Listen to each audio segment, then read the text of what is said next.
How to use Monday Forms, that's what we're going to do in today's video. But first, make sure to like the video, subscribe to the channel, and let's get started. So we have already made a video about how to create a form on monday.com. We're gonna recreate one, but the main purpose of the video now is how to use forms and retrieve the answers in a certain group. So follow us now and let's get started. So first thing to do is creating a group for the form answers. Let's make this, for example, forms or form A, which is for answers.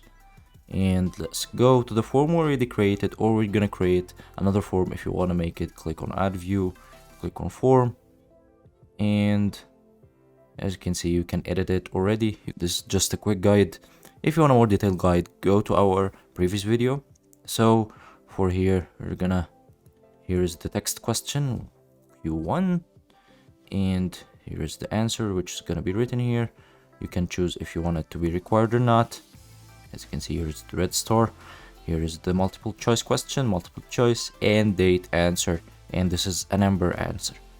Let's share the form. You're gonna copy it. And when you click on share the form, you're gonna go to the right to the settings here and hover over group for answers. As you can see, we're gonna choose our form A.